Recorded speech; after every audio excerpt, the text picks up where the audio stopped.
Hi guys, today we're at the Classica Refugium near Stuttgart, not far away from here. It's probably one of the best kept places in the automotive sector, the Porsche Development Center in Weissach. And as you can see in the background, today we're going to give you a special insight into the heart of it, the Porsche Design Studio. We will unveil exclusively some studies that have been well-kept secrets up to now. So here's a little sneak peek for, stay tuned for our Porsche Talk Unseen.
Hi everyone and welcome to the Porsche Talk Unseen. Great that you're joining us digitally.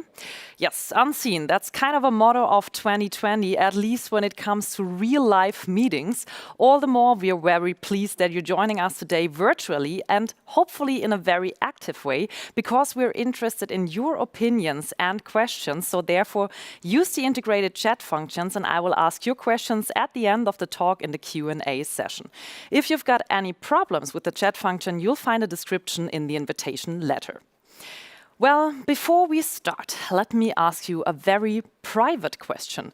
How many secrets do you have? 5? 10? 20? More?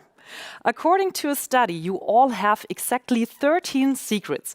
That's at least what psychologist Michael Slapian found out in a study with over 3,000 test persons. I'm pretty sure that he has a lot more due to his job, and I'm super excited that we will be airing some of them today together with him. So welcome Michael Mauer, Head of Design at Porsche. Hi, Michael. Oh. First of all, I have to ask that question.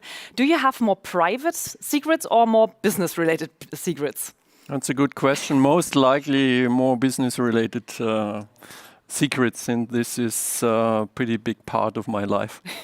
So we help you today. We will be airing some of them, but we're not only just airing some of those wheeled models here. We also want to give the audience a little insight into your work. For example, how you use technology, how the workflows are. But we're not only doing that by our own. We also have a special guest for you. So stay tuned for the next 30 minutes. Yes, so let's start right away. Maybe first of all, I think we need a basic understanding of what you and your team are doing. So can you sketch or paint the picture for us, how you work from the first sketch until the market-ready model?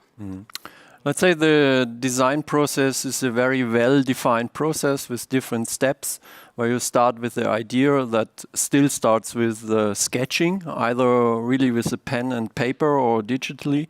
Then these ideas are transferred into data, surface data, and then in our case a Porsche milled into either scale models or full-size models, physical models. So this process, as I said, very well defined. The starting point is different. It could be the successor of an existing model, then it's very well timed. Or as today, when we talk about studies, you could say the starting point is slightly different.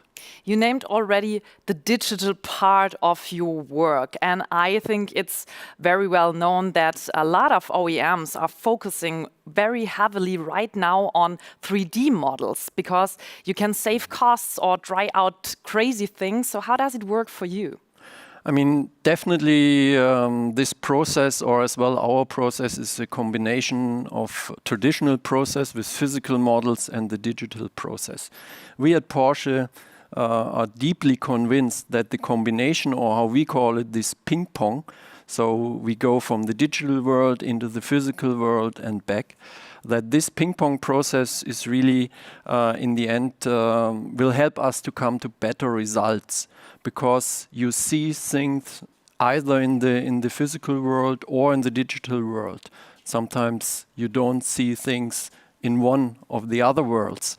And with this experience, you really make much bigger progress in the project. So where do you feel more comfy? More in the digital world or more in the analog world? Let's say due to my age, I feel definitely more comfortable in the analog world. I'm still sketching with paper and pencil.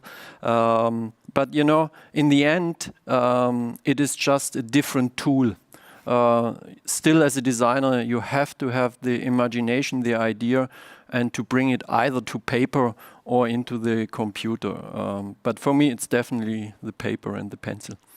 Speaking of technology, that already hits nearly every part of our everyday life, and of course, the mobility as well. So when we think about those driving assistance systems, for example, radar or cameras, they already shape the exterior design. How much does it really influence your work? I mean, as a designer, you have an idea for the shape and the character of the design of the car, but everything we do in the end is based on existing technology. In a way, we have to wrap it.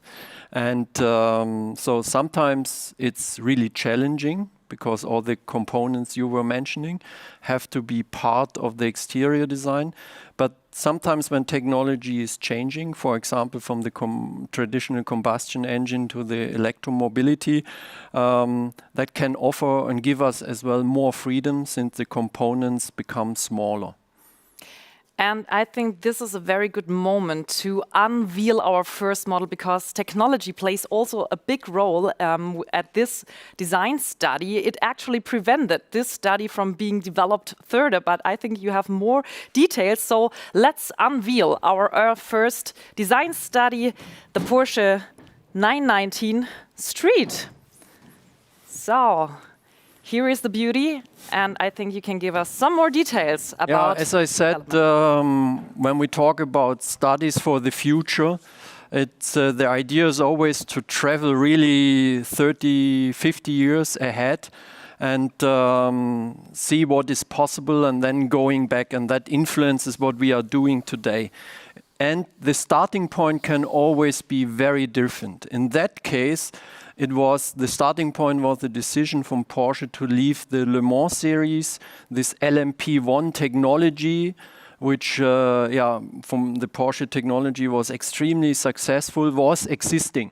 And the idea there was, can we do a kind of street legal version based on that technology? And therefore, as you mentioned, the technology was existing, so the freedom in a way was limited. But then we were building around this car. And what is always our intention, that these models then are a starting point for discussion in the company, if it would make sense to realize this, to bring it on the street. And in that special case, it was as well the technology then was in the end avoiding to bring it to the road, because this racing technology is so complicated and highly complex that it would have been hard to give it really into customer hands. Mm-hmm. According to brain scientist Gerhard Roth, 80% of the people are change aversive. That means simply that they don't like changes. And you have the master task not only to find the balance between habits and necessary further development, but also you're not allowed to change anything which is connected to the DNA of Porsche and, of course, to the models. So can you tell us something about the non-touchable parts of the design of Porsche? Yeah, again, this is if we compare projects like production car projects, where we really have, based on our design principles or design criteria, we have certain things described that we basically don't touch.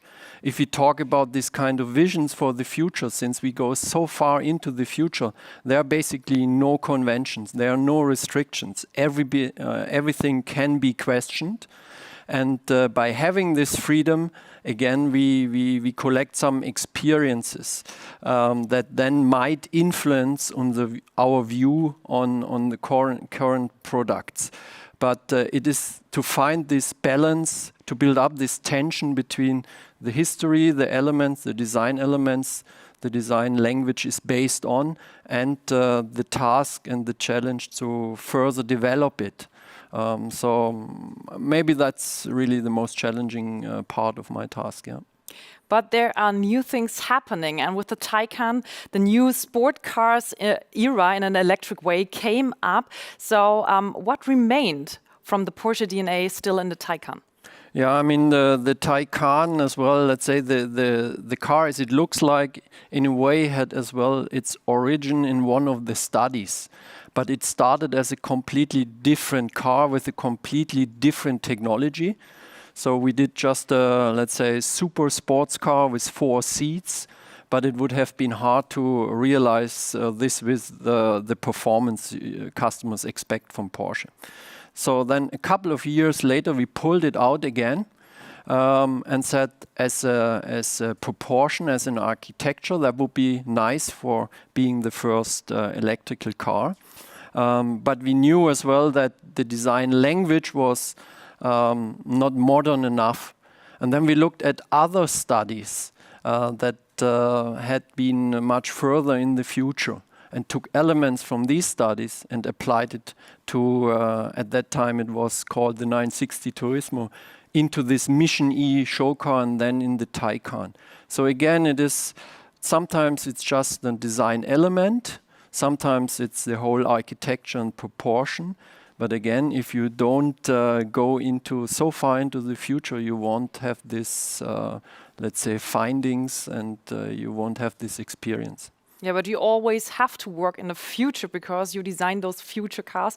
How long do you take from the first sketch to the market-ready model? One of the last secrets of the car industry. Yeah, we're going to reveal today everything, literally. Yeah. So again, it depends as well on the characteristic of the project. I used to say the really intensive time in the design department is 1.5 years.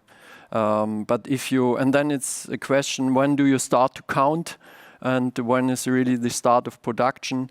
But I used to say, whenever we present a new production car to the public, the new 911, then in a way it's almost an old-timer for the designer, because we already started to work on the next generation.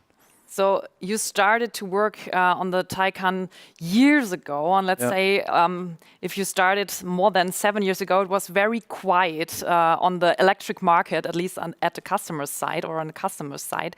But you really hit the bull's eye with the Taycan. So how do you get the feeling for the upcoming spirit and the time ahead? I think that's again the beauty of that we as designers get this freedom to go so far into the future, where I think it's as well a great sign of confidence in our work that the board members or the CEO, Oli Blume, just gives us a budget without knowing really what will be the result. But since we have done this, as I said with the Taycan, we were then, when the decision was taken to go into this electrical world, we were much faster, because years before we had already found an architecture that we believed then is very well applicable to this new generation. Again, this going into the day after tomorrow, and then go around there, develop scenarios and concepts, then do studies like this, even as physical models, as a base for a discussion. And with this findings that change your state of mind. And with this, you go back to tomorrow. I think that's one of the keys for the success of the Porsche brand, that we do this. So before we unveil our next models, don't forget to ask your question in the chat. I will ask them at the end of the talk in the Q&A session. And before we unveil our next model, we're going to unveil our next guest.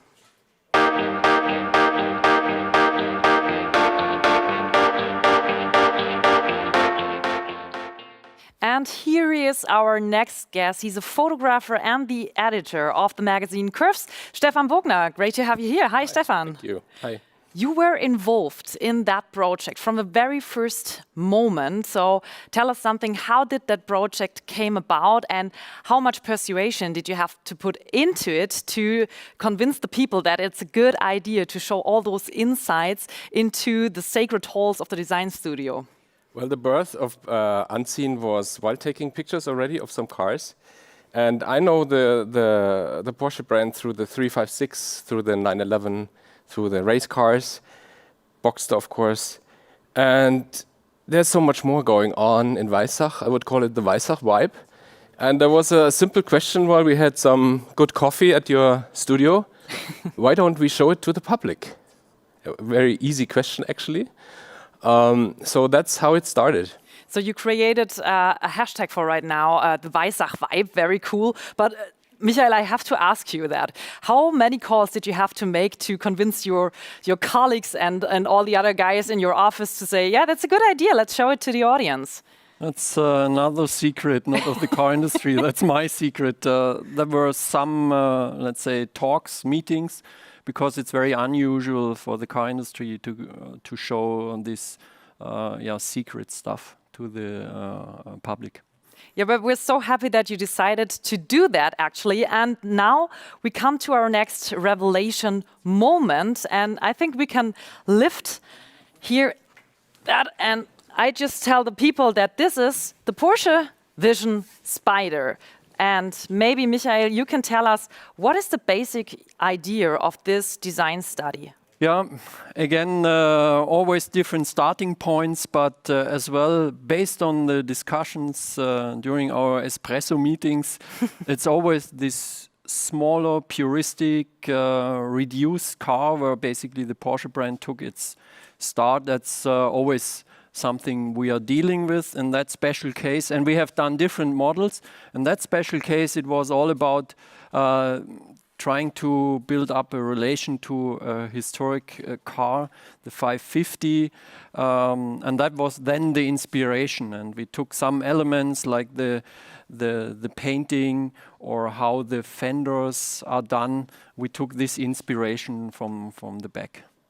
From the past, from the James Dean past. I see the sparkle in the eyes, and I hand over to you, Stefan. Yeah, I just, it's very nice. This car means a lot to me because I just do a book about the 550 Spider for 2 years already. And we just drove 2 cars on the Alpine Road. It's such a fantastic small car. And that's, I think, the DNA of Porsche is small and powerful and light, and this car reflects it perfectly. You know, it's not big, it's very small. It has all the little details from the 550, like the back here, the fender. You know, it's called Little Rebel, you can't see. You see all the air intakes. Of course, the color blocking silver red is so nice. So it's just, I think, a perfect new interpretation of the 550, of the legend. I want to jump in with a question because I know your magazine from very cool cars on a curvy road, but now you have here a static car in a clean environment. How difficult was it to take those cool and fancy pictures? Very easy. Yeah, it was. Because the design was so exciting. You can't say anything different, I know. Of course, I like them driving more, but the cars are so beautiful. And the concept was taking pictures at their birthplace. You know, we just had 20 meters around the studio to take pictures. But, you know, everybody who sees that car, even not moving, imagines his own picture. One is like, drives somewhere around San Francisco. The other mind is somewhere in the Alpine Road. So it's okay to not drive it. So, Michael, the origin idea or the origin car you looked at was the 550 of James Dean. So, what impressed you most and inspired you most of that car back then? Yeah, you know, in general, if we do a design, one thing is just the surface treatment and the design. But we always want to express and let's say influence the fantasy of customers that look at the car. And I mean, again, James Dean as an actor with the 550, I mean, this is really an experience at itself. And as a designer working for Porsche, you have to look back to that car because it's not just the shape of the car, it's everything that you, let's say, connect with this. And we wanted to bring all of this feeling, even though none of the designer who worked on this was born at that time back there. But that was the idea, to bring this into the design of that car, that when people look at it, no matter if it's driving or standing around, that you immediately have all these pictures in your mind. Maybe you can show us some details here, what is very interesting from your designer perspective. Yeah, again, what I said, I mean, first of all, and as Stefan mentioned, it's a small, very compact car, which is really a challenge. We were talking about technologies with today's technology, so very compact. Then as well, details where we wanted to introduce new design elements, for example, this headlamp. I mean, the 550 Spider had these round headlamps. So that could be maybe the next evolution of that headlamp. Then, as we said, with this color scheme, very subtle hints to the past.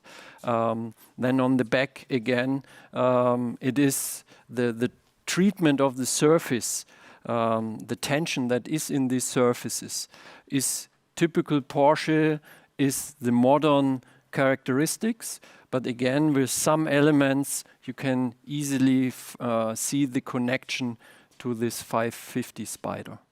And that's how we try to do things, even when we look back into history, that it is not a replica, but it's a modern interpretation of the theme back there.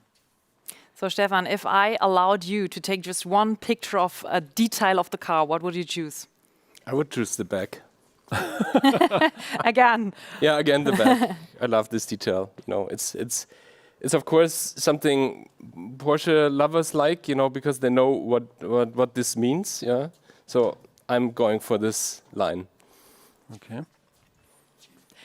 And Michael, you've been a chief designer at Porsche since 2004. That makes you only the third chief designer after Ferdinand Alexander Porsche, and he is well known as a functionalist. So do you have that spirit always in your mind when you design cars and even when you test things with your design studies? We try hard, and I think whenever you have a car or a brand like Porsche, when cars have this performance, you even have to stick to the functionality, because an air intake has a function. Either it's cooling from the engine, from the brakes, or it's aerodynamics. So I think we very much live this culture and try to give each and every detail a function. But as I said as well, even the design itself has the function to excite people. Stefan, what was your first thought when you saw that car the first time? Wow. Very easy, actually. Yeah. Yeah, drive it right now. All right. Yeah. So at the end, I want to know, because it's a design study, which information did you take out of it to use it for other design studies, or was it just like, oh gosh, this was a playground for designers and it was so cool, but we can't use anything of it? So that was definitely the case, that we had a lot of fun working on this. Again, it shows that we as designers have a very good idea how we can further develop the design language, the surface language. We showed as well that a small car could be very attractive. And as I mentioned with the headlamps, even in the details, there will be a lot of inspiration for future products. But still, as a designer, you always hope and keep your fingers crossed that your ideas once hit the road. And I think that's a good moment to come to our last, but of course not least, model or design study of the day. I'm pretty sure that there are a lot of questions upcoming right now, so please type them into our chat, and I will ask them at the end in the Q&A session. And now is the moment. I can say it's one of my favorite design studies here, and I think it shows also the craziness of the designers.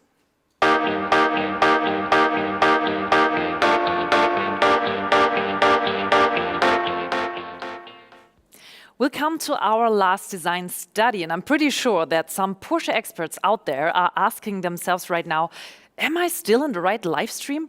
What should be underneath which Porsche? And because it's so brilliant, I hand over for the revelation part to Michael. Maybe you can tell the audience what's underneath this cover.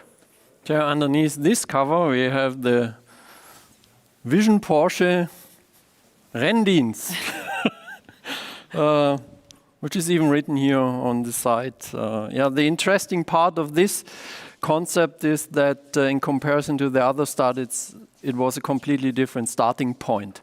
So it was really, we put out the question or the challenge, how far can you stretch the Porsche design language? Is it possible for a car with this size, with this proportion, with this architecture to apply and further develop the Porsche design language, that in the end, when you look at the car, you immediately have the feeling that it is a Porsche. And when I look at the car, I'm still very happy, and I think we managed this pretty well. I have to admit, when I heard about that design study the first time, I was not sure if that is working. But when I see it right now with my own eyes, I have to say, here comes together what belongs together. But in the end, Stefan, you have to sell that to the audience, because in the social media part, it's all about feeding the audience with the stuff they want to see. What do you think? Is it a tough task to sell this car as a Porsche to the audience? No, not at all. I mean, Renndienst is one thing everybody knows. Then imagine a trailer with an old ST or RS in the back. You know, imagine some surfboards, skis, snowboards there. I mean, like, this is, for me, it's a dream come true, actually. When I saw it, I ordered one. You know. So just put my name on the list as well. Okay. I have two kids. You know, this is a car which I actually need every day. So I don't think there's any doubt people would flip out for that car. So maybe they will flip out even more when you tell us something about those details, Michael.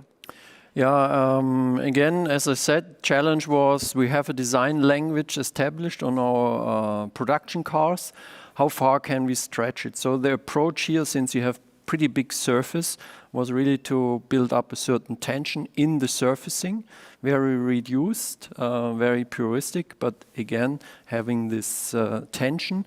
And then one of the major parts was really to emphasize on the wheel arches, because that gives this kind of sporty feeling and give that car in this mono-volume vanish segment this kind of Porsche characteristics. Mm-hmm.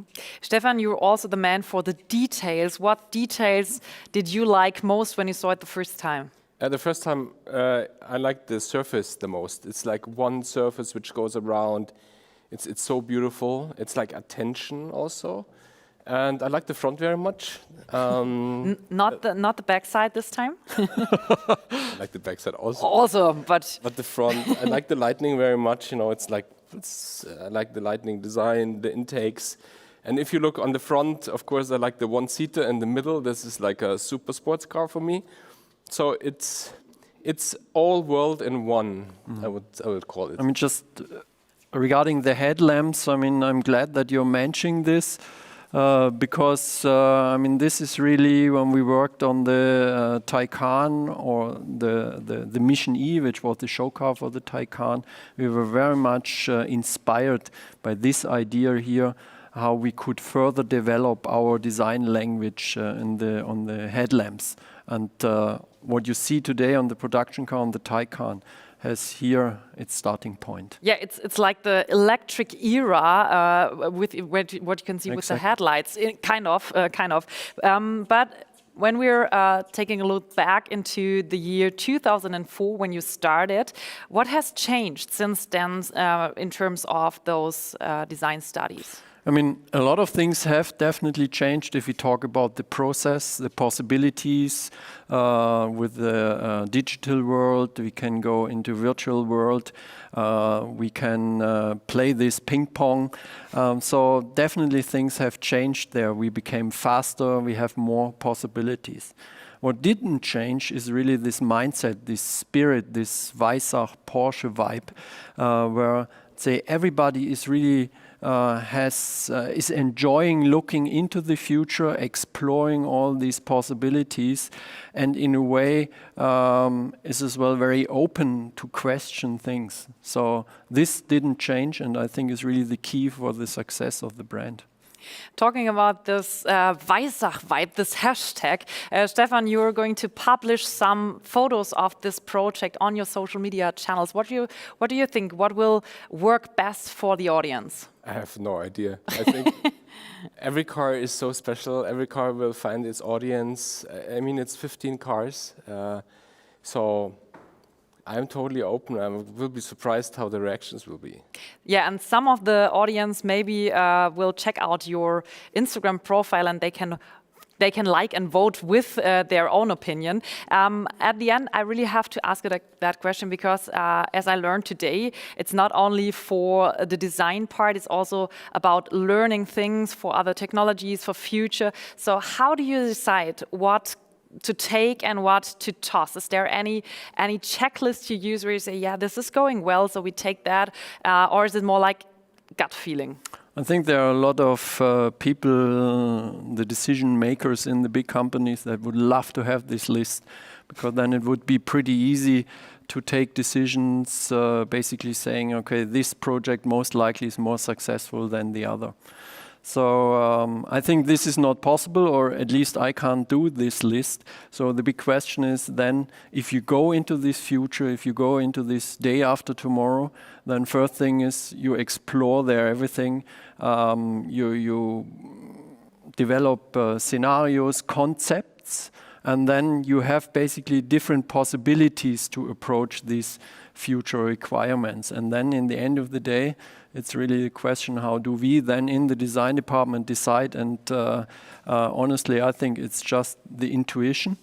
But that's based on experience of many, many years. And maybe designers have this, since they always work in this kind of fantasy world in a way.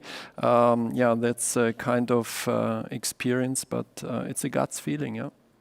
So he's literally the man of secrets, because I think if you had this checklist, you wouldn't reveal it to the world. I'm pretty sure about that. Stefan, what design study, what would you wish for and why? I mean, you saw a lot of studies already, more than we can show here, but is there any study left you would love to see? I would like to see a drone, a two-seater drone, a silent two-seater drone to fly, because I think that's the next step of transportation, will be flying. You know, people do wingsuits already, unbelievable 30 years ago. And actually I would like to have a cargo bike, a cool Porsche cargo bike because I'm living in a city, would be a challenge. Big inspiration for me already. These are completely different starting points to talk about studies without wheels or just two wheels. Let's see. Yeah, you can see it as an official request right now. At the end, I have to ask one question, because today the mobility sector is more becoming like a smartphone on four wheels. So the interior design is increasingly important to the buyers. So do you have already some interior design studies, or is that just a thing for the future? No, definitely. I mean, the, let's say, interior experience is part of these studies. And even if it starts like this car, there is an interior. So for each of these studies, we have ideas for the interior.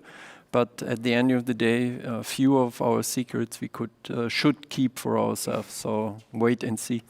At least for our next talk, unseen, so you have to keep those secrets, but we're going to answer some of the questions, and this is where we hand over to our Q&A part.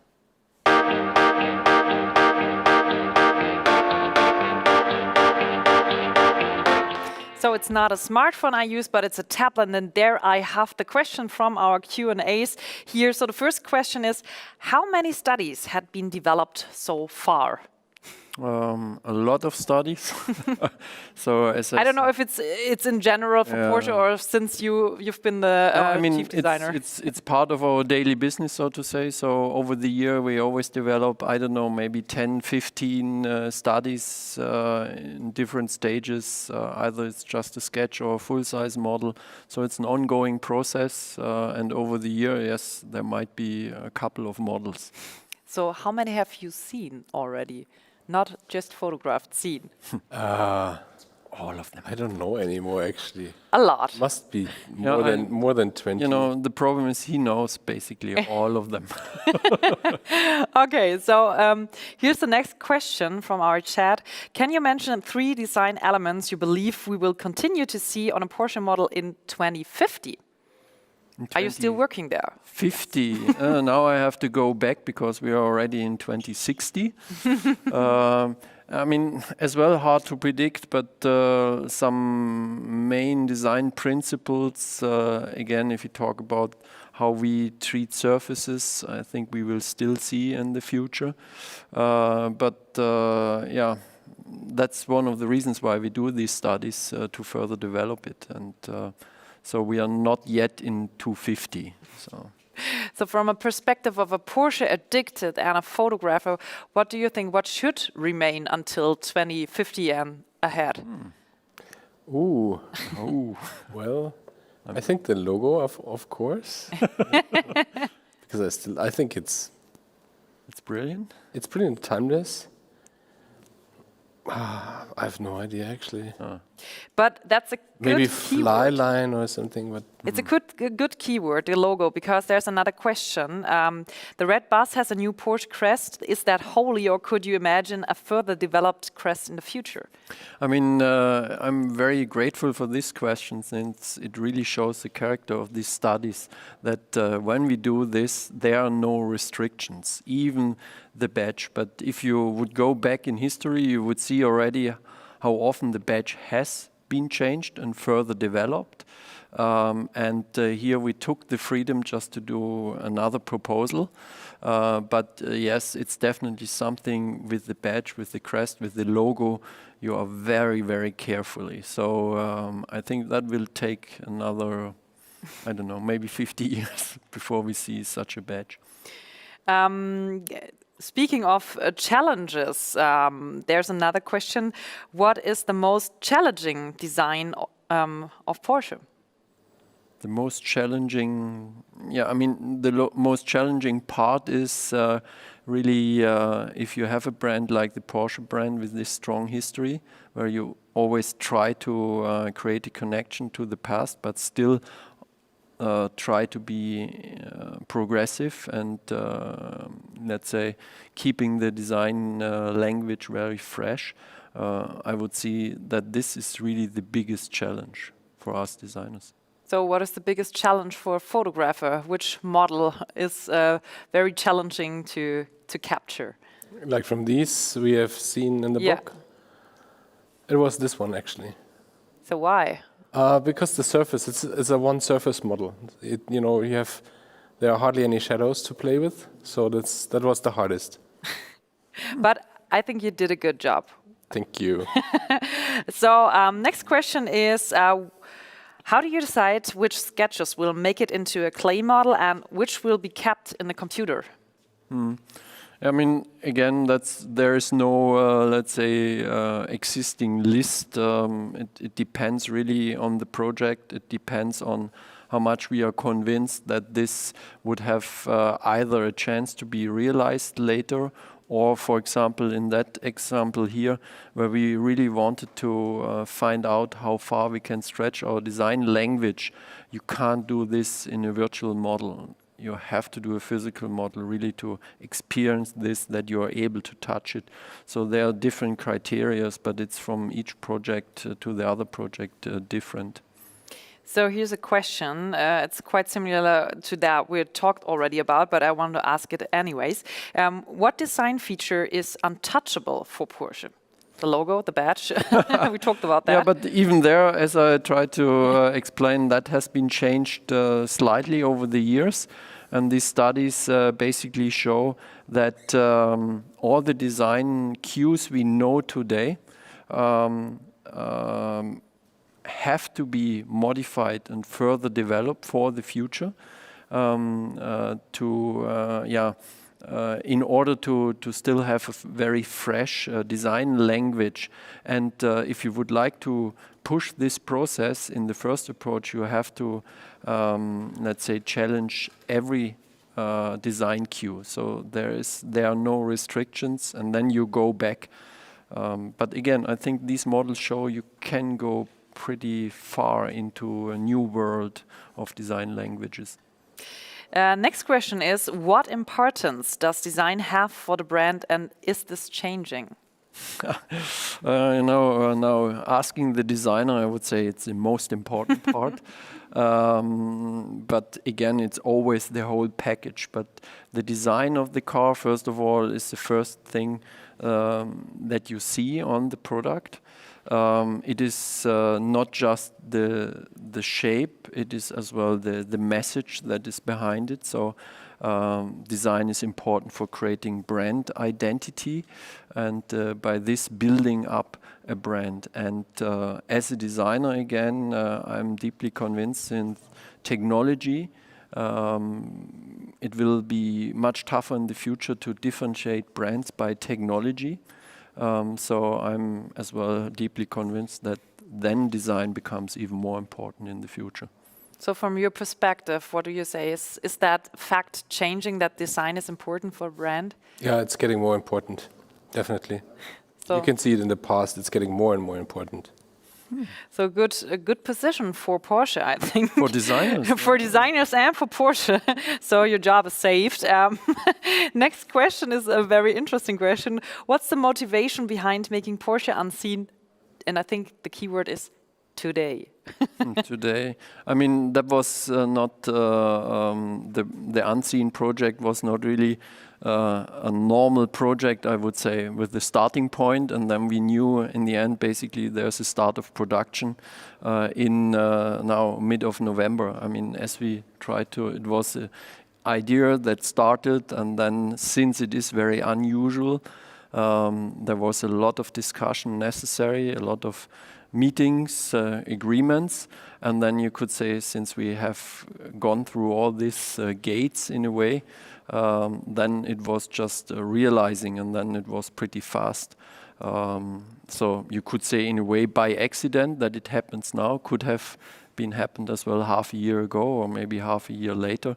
But we were deeply convinced that this is a good idea, and we are happy that today we can show some of the studies. Yeah, I'm pretty happy as well, because I've never seen such studies before in my life, and I'm sure the audience out there as well. There's a question, and I think we have to reveal it. You have got 15 design studies in the book, right? Yep. So taking those, if you could pick 2 out of these 15 studies and bring them into production, which ones would you choose and why? Maybe Stefan. Okay, this is my new family car.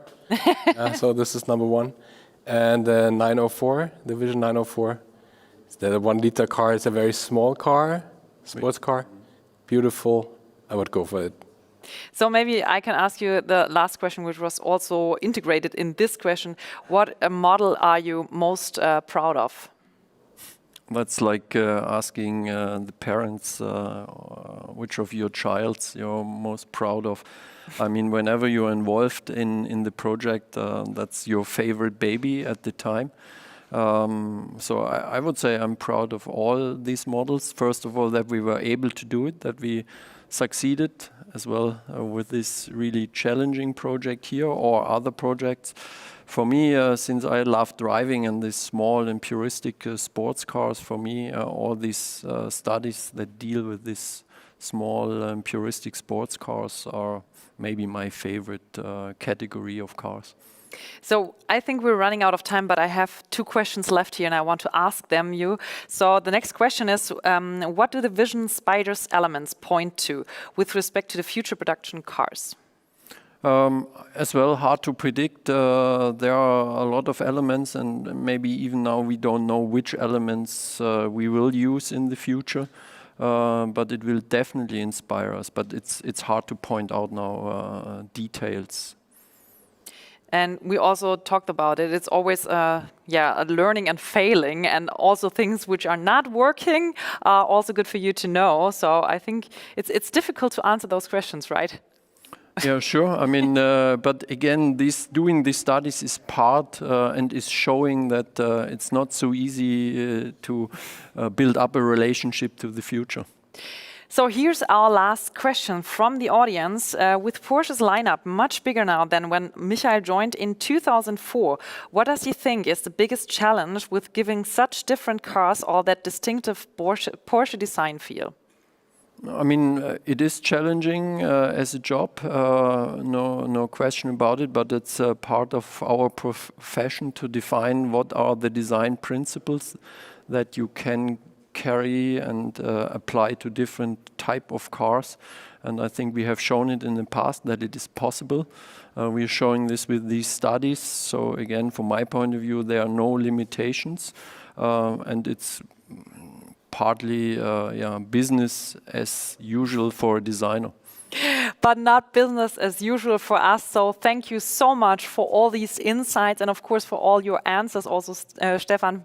Thank you very much. And of course, thanks for your questions. And if you're hyped right now about that project, I've got some advices for you. The Porsche Newsroom publishes a series of articles about that design studies and of course also the Web TV format 911 magazine. So stay tuned for more to come. And Stefan already has it in his hands. If you are a Porsche fan or you at least know one, here's a good Christmas gift. The Porsche Unseen book is published now and it's available, for example, in the Porsche Museum shop. And if you say, yes, I really enjoyed that unseen experience, digital and maybe in the future also with that book, but I want to see those studies on my own. You have to be a little bit patient because in 2021, the museum will show an exhibition with a selection of those studies. So until then, stay healthy and see you then. Bye. Stay tuned.